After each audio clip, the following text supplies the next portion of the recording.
Comment est née l'idée de Sports AI? Alors SportsAI, c'est une entreprise qui vise à améliorer la performance des athlètes et aider les entraîneurs dans leur prise de décision en temps réel. Donc ça, c'est la mission de SportsAI. Et ça se matérialise à travers de l'analyse de performance en temps réel, dans un premier temps sur le foot. Et notre ambition, c'est d'étendre notre gamme dans d'autres sports et éventuellement aussi d'agir à titre de consultant dans le monde du sport de manière générale. Donc on veut surtout aider le monde du sport à mieux se porter et à prendre de meilleures décisions sur l'ensemble des verticales qui existent, donc que ce soit sur le terrain ou en dehors, sur la négociation de contrats par exemple. Aujourd'hui, la data peut aider à faire beaucoup de choses, améliorer la performance sur le terrain, mais aussi à prendre de meilleures décisions d'un point de vue administratif. Et que fait l'intelligence artificielle dans le football? Est-ce que vous cherchez à résoudre un problème?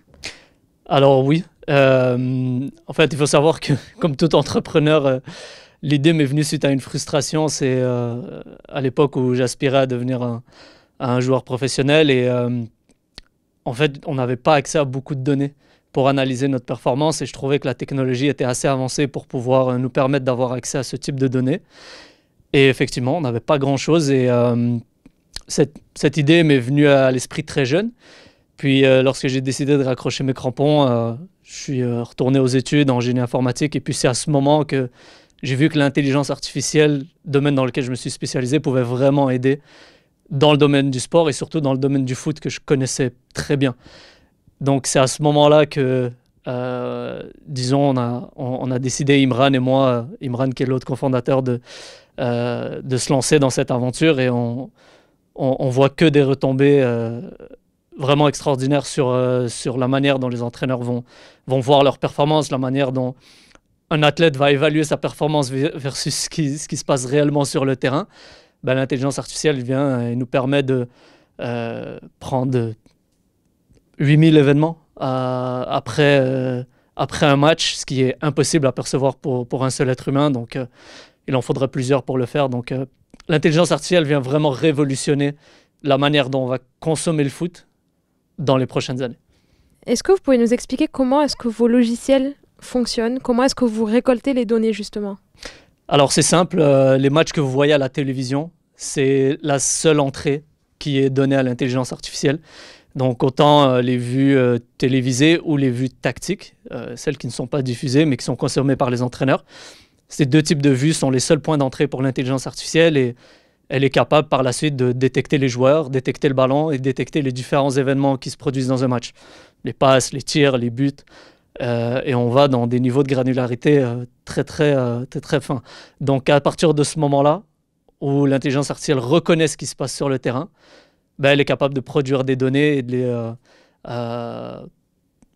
les faire consommer par la suite par le client sur notre application, par exemple. Aujourd'hui, notre focus est surtout au niveau des matchs, car il y a un cadre. Les règles sont les mêmes pour tous les matchs de foot, donc on peut baliser un petit peu le travail de l'intelligence artificielle. À l'entraînement, les entraîneurs peuvent faire les exercices qu'ils veulent. On a énormément de variables à prendre en considération. Donc aujourd'hui, l'intelligence artificielle n'analyse pas encore les entraînements. Mais potentiellement, ça pourrait venir... c'est déjà le cas dans d'autres sports. Les sports individuels comme le tennis, l'athlétisme. Ce sont des sports où il y a moins de variables à prendre en considération à l'entraînement. Mais au niveau du foot, c'est trop complexe. Donc le premier focus est surtout au niveau du match et au niveau de l'entraînement, c'est quelque chose qui s'en vient probablement à l'avenir. Vous avez travaillé avec la Ligue 1 québécoise et aussi d'autres clubs, n'est-ce pas? Exactement. En fait, on est le fournisseur officiel de la Ligue 1 au Québec. On travaille avec beaucoup plus d'équipes en Amérique du Nord. Donc, notre aventure marocaine a commencé l'année passée. Donc, depuis l'année passée, SportsAI a une filiale au Maroc. Donc, beaucoup d'activités au Maroc depuis ce moment-là. En Afrique du Nord, en Afrique subsaharienne également, je pense à l'Académie JMG par exemple, qui est une académie qui a vu de grands joueurs comme Yaya Touré émerger de cette académie où on a analysé des matchs pour eux, on a évalué la performance de pas mal de joueurs. Au niveau de la fédération marocaine, c'était surtout au niveau du tournoi de l'UNAF, des U17 l'année passée. Donc, je dirais qu'on a une fédération qui est très à l'affût de ce qui se passe. Donc, quand on a mis les pieds sur le sol marocain, c'était la moindre des choses qu'ils essaient notre produit et qu'ils voient en fait comment les choses se passent.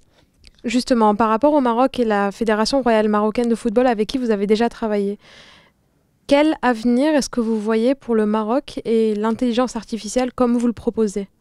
Je pense que Sports.ai peut aider énormément dans la détection de talents. On est un pays qui regorge de talents et qui, je pense, manque un petit peu d'opportunités. On a une seizaine de clubs professionnels de première division. Je pense que le talent peut amplement remplir la Botola Pro et même les grands championnats à l'étranger. Donc, est-ce qu'un Sports.ai pourrait aider de la détection de talent dans des régions plus éloignées, des villes moins métropolitaines comme Casablanca, Rabat ou Tanger? C'est là où on peut venir aider.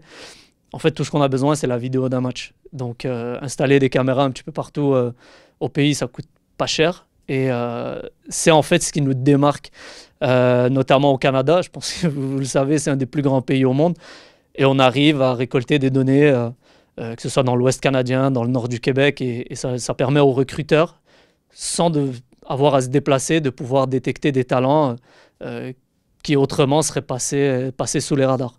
Et pour finir, quelles sont vos ambitions avec Sports.ai? Est-ce que vous voulez révolutionner peut-être l'Afrique, le Maroc, ou est-ce que vous cherchez à aller dans d'autres sports? Effectivement, l'Afrique, c'est un continent qui regorge de talents dans le domaine du foot.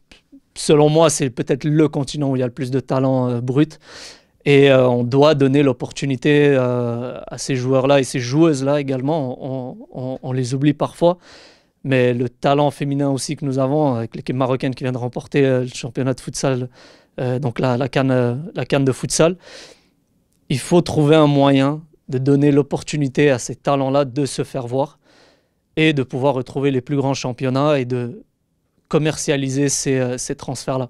Je pense qu'il y a un grand travail à faire à ce niveau-là. Lorsqu'on voit des jeunes en Europe, ils intègrent des structures professionnelles très jeunes, 12 ans, 13 ans, 14 ans pour certains, pour les plus tard. Mais en fait, est-ce qu'on peut détecter ces talents le plus tôt possible et les renvoyer vers nos structures professionnelles? Je pense que c'est là le nerf de la guerre.